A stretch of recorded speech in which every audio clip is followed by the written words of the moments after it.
आज मी तुमच्यासाठी खूप छान अशी रेसिपी घेऊन आलेली आहे। ती रेसिपी म्हणजे भरवा शिमला मिरची। या पद्धतीने बनवा, एकटेच सगळी भाजी खाऊन टाकाल। चला तर मग आजच्या रेसिपीला सुरुवात करूया। आता इथे तुम्हाला दिसत असेल ही मी शिमला मिरची घेतलेली आहे। इथे मी 5 ते 6 हिरव्या शिमला मिरची घेतलेल्या आहेत आणि त्या मध्यभागी अशा चिरून घेतलेल्या आहेत आणि छान अशा धुवून घेतलेल्या आहेत स्वच्छ। इथे मी प्लेट घेतलेली आहे। 1 वाटी शेंगदाण्याचं कूट घ्यायचं आहे। इथे तुम्ही जाडसर कूट घेतलं तरीही चालेल। चिरलेला 1 कांदा तो आता यामध्ये घालायचा आहे। ही खूप सोपी रेसिपी आहे, झटपट होणारी आहे आणि एकदम छान अशी हॉटेल स्टाईल आपली शिमला मिरची तयार होते। व्हिडिओ आवडत असेल तर व्हिडिओ लाईक करा आणि जर तुम्ही चॅनलवर नवीन असाल तर चॅनलला सबस्क्राईब करा, जेणेकरून येणाऱ्या नवनवीन व्हिडिओचे अपडेट तुम्हाला लगेच मिळतील। आणि 1 चमचा मी लाल तिखट टाकलेला आहे, जे आपल्या घरात सहज अवेलेबल असेल। चवीप्रमाणे मीठ घ्यायचं आहे आणि 1 चमचा तेल घ्यायचं आहे।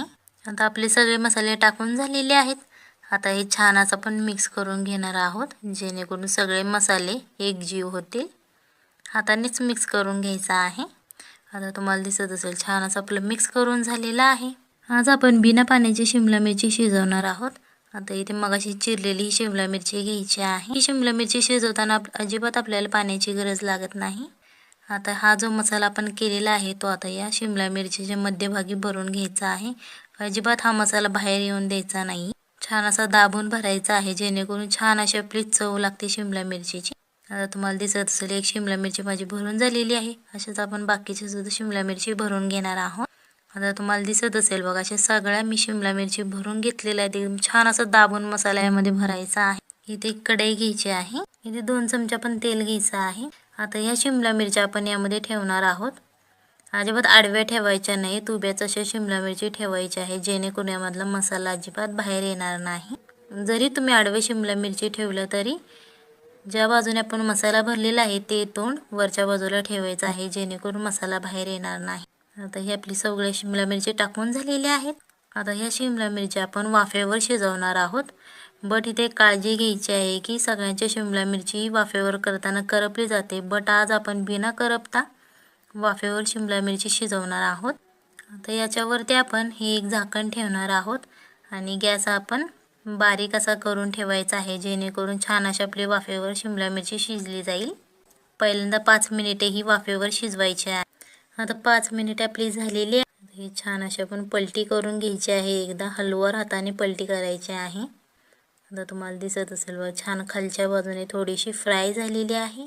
आपली शिमला मिरची पलटी करून झालेली आहे। आता परत याच्यावरती आपण झाकण ठेवायचं आहे आणि बारीक गॅसवरती आहोत वाफेवरती।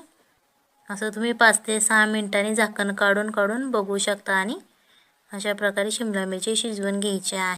आता तुम्हाला दिसत असेल बघा, 6 ते 7 मिनिटे झालेली आहे। आता तुम्हाला दिसत असेल अर्धी कच्ची आपली शिमला मिरची शिजत आलेली आहे। खूप छान ही रेसिपी होती। ही शिमला मिरची शिजवण्यासाठी फक्त 10 ते 15 मिनिटाचाच वेळ लागतो, जास्त वेळ लागत नाही। छान अशी एकदम तेलात ही फ्राय होती शिमला मिरची। आता परत याच्यावरती आपण झाकण ठेवणार आहोत आणि अशाच प्रकारे ही शिमला मिरची वाफेवर शिजवून घ्यायची आहे। अशा प्रकारे आपली शिमला मिरची तयार झालेली आहे। जर तुम्हाला हा व्हिडिओ मराठीमध्ये समजत नसेल, तुमची मदर टंग इंग्लिश असेल, सो याचं इंग्लिश व्हर्जनही अपलोड केलेलं आहे, त्याचे लिंक तुम्हाला डिस्क्रिप्शन बॉक्समध्ये मिळेल, तेथून तुम्ही बघू शकता। खूप छान अशी क्रिस्पी आपली शिमला मिरची तयार झालेली आहे। ही रेसिपी नक्की घरी ट्राय करा, आपल्या फॅमिलीला खाऊ घाला आणि मग मला कमेंटमध्ये सांगा कशी झाली होती। चला तर मग भेटूयात पुढच्या रेसिपीमध्ये, तोपर्यंत बाय बाय, टाटा।